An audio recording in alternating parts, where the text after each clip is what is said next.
কয়েকটি ছোট্ট ছোট্ট অভ্যাস নিজেকে পরিবর্তনের, নিজেকে ভালো রাখার। সকালে তাড়াতাড়ি ঘুম থেকে উঠতে হবে। কত সকালে? এই ধরুন, যারা 8টায় ওঠে তাদের ঠিক 10 মিনিট আগে উঠতে হবে। যারা 7টায় ওঠে তারা ঠিক 10 মিনিট আগে উঠতে হবে। এই করলে দেখা যাবে প্রায় 1 মাস পরে একটা মানুষ মোটামুটি আধ ঘন্টা পরে আগে উঠতে পারছে। এইভাবে চায়ে চিনি খাওয়া।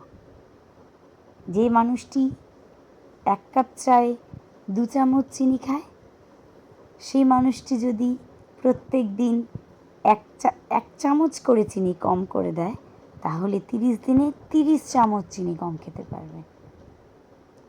যে মানুষটি প্রত্যেক দিন দুধ চা ছাড়া থাকতে পারে না, সে যদি ইচ্ছে করে আমি একদিন পর পর দুধ চা খাবো, চেষ্টা করলে কি না হয়, যতক্ষণ না পর্যন্ত খুব ইচ্ছে করবে দুধ চা খাওয়ার, ততক্ষণ নিজেকে জেদ করে থাকতে হবে, আমি কিছুতেই দুধ চা খাবো না। এইভাবে যদি দেখা যায় একটা মানুষ 30 দিন পরে নিজের কিছু কিছু খারাপ অভ্যাসকে ভালো অভ্যাসে পরিণত করেছে। যে মানুষটি করতে চায় অবশ্যই সেই মানুষটি, যে করতে চায় না সে তো কোনোদিনও করতে পারবে না, তাই নয় কি?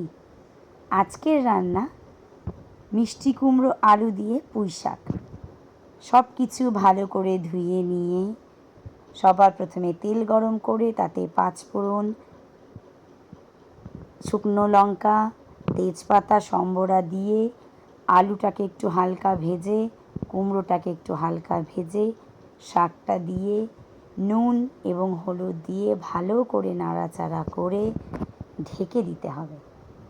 বারবার সেটাকে ঢেকে নাড়া দিয়ে উল্টে পাল্টে করার পরে একটা সময় পুরো সিদ্ধ হয়ে আসবে। সিদ্ধ হলেই নামিয়ে নেবেন পুঁই শাকের চচ্চড়ি। সবাই ভালো থাকবেন, নিজের পরিবারকে ভালো রাখবেন। নিজেরা ভালো থাকলে তবেই আমাদের পরিবার ভালো থাকবে।